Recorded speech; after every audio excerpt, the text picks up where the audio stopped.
রান্নাঘরের প্রিয় বন্ধুরা, আজকে এমন একটা সুস্বাদু রেসিপি নিয়ে এসেছি। আপনারা কিন্তু চাইলেই এটা 10 মিনিটে তৈরি করে ফেলতে পারবেন। আজকের রেসিপি হচ্ছে একটা ইউনিক খিচুড়ি রেসিপি। তো এই বর্ষার দিনে ভীষণ ভীষণ সবারই পছন্দ। আজকে এটা খুব একটা টলটলেও না, খুব একটা ঝুরঝুরেও না, ঠিক এইরকম খিচুড়িটা যারা খেতে চান তাদের জন্য আজকে আমার এই রেসিপিটা ঝটপট 10 মিনিটে আপনারা করে ফেলতে পারবেন।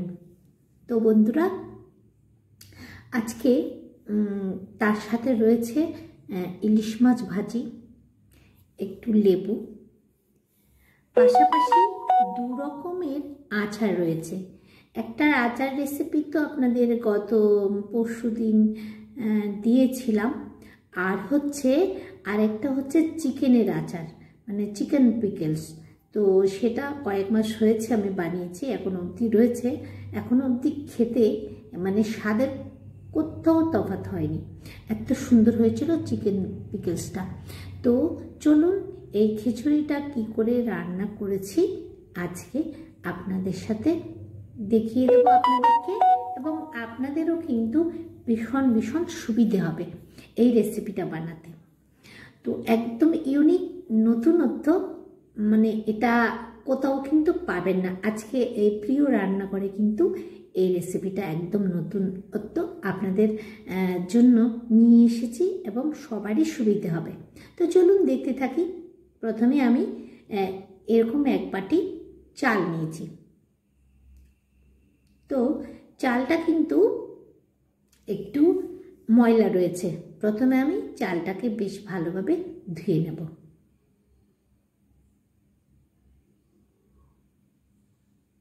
দেখতে পাচ্ছেন একটু বেশি আছে, এতটা ময়লা রয়েছিল। তো চলুন ধুয়ে নিয়েছি। এবারে আমি যতটা চালের পরিমাণ নিয়েছি তার থেকে একটু হালকা কম পরিমাণে নিয়েছি আমি মুগের ডাল, মানে সোনা মুগ যেটাকে বলে, সোনা মুগটা নিয়েছি। তো এটাও কিন্তু আমি চালের মধ্যে ঢেলে দিলাম। ঢেলে দিয়ে এইটা চাল শুদ্ধ একসাথেই আমি বেশ ভালোভাবে আরও ধুয়ে নিচ্ছি। চালটার মধ্যে বেশি একটু ময়লা ছিল বলে আগে 1বার 2বার ধুয়ে নিয়েছি। তো ভাববেন বাবা কি করে খিচুড়ি করবে, চাল ডাল একসাথে ধুয়ে ফেলছে। হ্যাঁ, দেখতে থাকুন, এটাই হচ্ছে সবচেয়ে মজার বিষয়। একদম ঝটপটের আজকের রেসিপিটা। তো সাথে আমি মাছ ভাজা করব, তো মাছের জন্য আমি ম্যারিনেট করার জন্য এখানে আদা বাটা, রসুন বাটা নিয়ে নিয়েছি। তারপরে স্বাদ মতো হলুদ গুঁড়ো, স্বাদ মতো একটু লঙ্কা গুঁড়ো, নুন দিয়ে এগুলো একটু বেশ ভালোভাবে মিশিয়ে নিচ্ছি। তো বন্ধুরা, মিশিয়ে নিয়ে আমি মাছটা কিন্তু মেখে রেখে দেবো। সাথে একটুখানি সর্ষের তেল দিয়ে দিচ্ছি। তো মশলাটাকে সর্ষের তেলের সাথে বেশ ভালোভাবে মেখে নিয়েছি। মেখে নিয়ে মাছগুলোর উপরে আমি বেশ ভালোভাবে মশলাটা দিয়ে মাখিয়ে আমি রেখে দেব। তো এগুলো সব আমি কিন্তু চান করার আগে মানে রেডি করে চলে গেছি। চালটা ভিজিয়ে দিয়েছি ধুয়ে, তারপরে মাছটা আমি ম্যারিনেট করে রেখে দিচ্ছি। তো চান করে এসে পুজো দিয়ে রান্না করতে বেশিক্ষণ সময় আমার লাগবে না। দুটো মিলিয়ে আমার 10 মিনিটের বেশি কিন্তু লাগেনি। কথা দিলাম আপনারা একবার ট্রাই করবেন এভাবে। তো খিচুড়ি রেসিপিটা আপনাদের মধ্যে 10 মিনিটে কিন্তু এই রেসিপিটা হয়ে যাবে। একদম মানে ইউনিক এবং একদম ঝটপট রান্না করার একটা পদ্ধতি আজকে আপনাদের সাথে শেয়ার করছি। আশা করি আপনাদের সবার ভালো লাগবে এবং সবাই উপকৃত হবেন। তো চলুন বন্ধুরা, দেখতে থাকুন কি করছি। আমি অল্প একটুখানি মায়ের কথা শোনাবো আজকে। তো চলুন,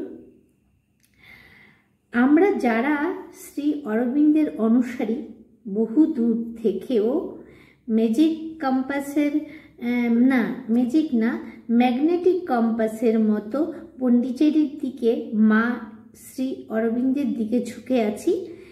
অনুক্ষণ তাদের শরণাগত আমরা, সিক্ত আপ্লুত দিবানিশি, শ্রীমা আশ্বাস দিয়েছেন। একাগ্রতা নীরব আত্মিক শক্তি সদা সর্বদা দেশকালের তোয়াক্কা না করে এক আমোঘ অলৌকিক পরিবর্তন সাধন করবে। তো দেখতে পাচ্ছেন আমি কড়াতে তেল দিয়ে দিচ্ছি, কি কি দিচ্ছি একটু খেয়াল করুন, আপনারা বুঝতে পারবেন, দেখেই বোঝা যাবে। একটু দারচিনি দিয়ে দিচ্ছি, তারপরে একটু পাঁচফোড়ন দিয়ে আমি চাল আর ডালটাকে বেশ ভালোভাবে ঝরঝরে হওয়া অবধি কিন্তু ভাজতে থাকবো। আর এদিকে শুনতে থাকুন। এসব যুগান্তকারী পরিবর্তনের জন্য প্রয়োজন গভীরতম পূর্ণ মনোযোগ বা কনসেন্ট্রেশন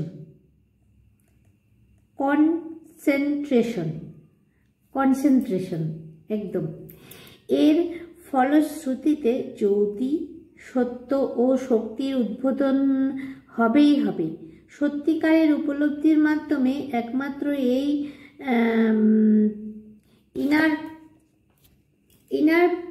ইনার পৌষ বা সাধনের মাধ্যমে আমরা পরিত্রাণ পেতে পারি ওইসব নিদারুণ সংকটময় দুর্যোগ ও কালরাত্রি ও হানাহানি ইত্যাদি থেকে।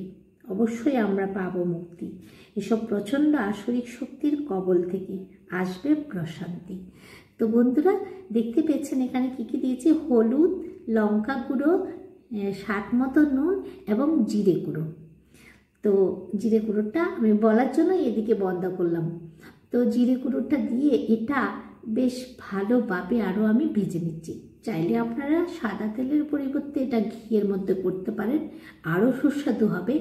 তো আমি একটু সাদা তেলেই ব্যবহার করেছি, পরবর্তীতে দেখতে থাকুন ঘিও ব্যবহার করব।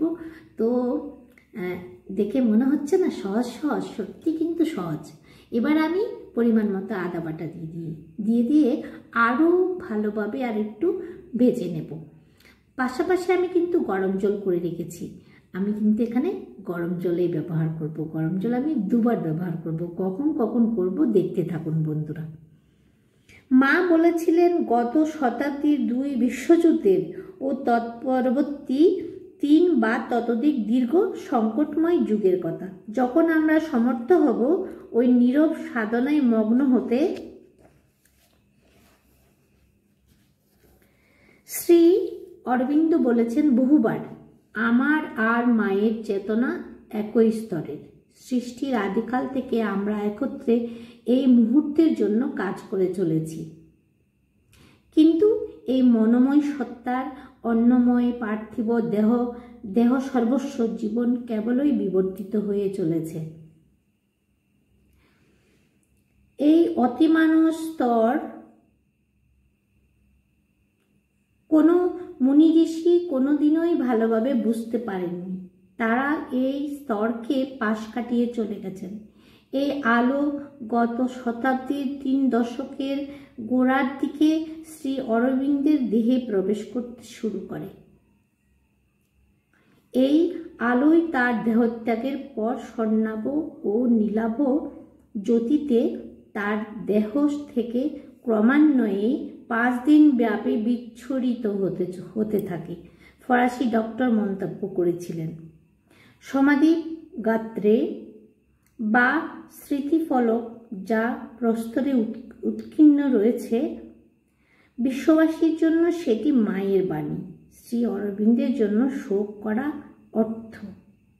আমরা সবাই জানি এই বিস্ময়কর জ্যোতি 1956 সালের 29 ফেব্রুয়ারি আশ্রমের প্লেগ্রাউন্ডে সমবেত বৈকালিক ধ্যানের সময় শ্রীমা পূর্ণভাবে নামিয়ে আনেন পৃথিবীর ওপরে। মা ঘোষণা করেন এখন থেকে 29 ফেব্রুয়ারি গোল্ডেন ডে হিসেবে পালিত হবে। শ্রী অরবিন্দের অতিমানব সাধনা শ্রী মায়েরও সাধনা বটে।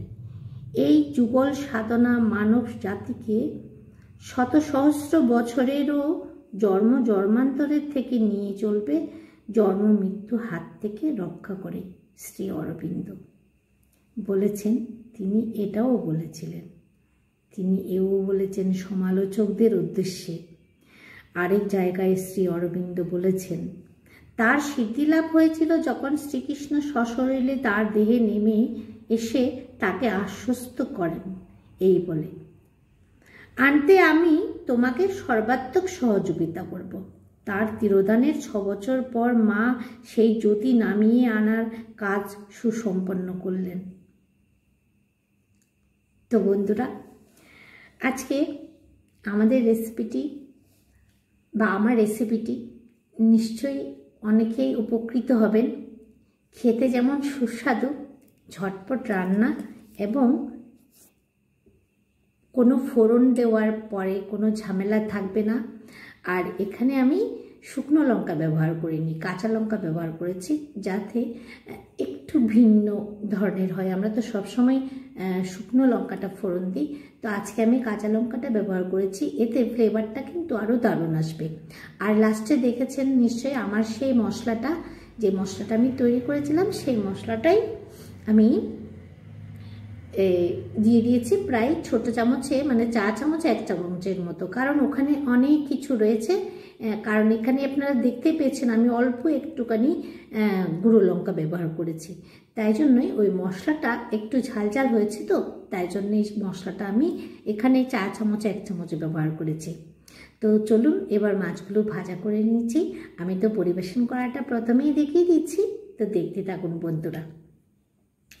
আর আমার চ্যানেলে যদি নতুন হয়ে থাকেন অবশ্যই কিন্তু আমার চ্যানেলটিকে সাবস্ক্রাইব করে বেল আইকন কিন্তু প্রেস করে রাখবেন।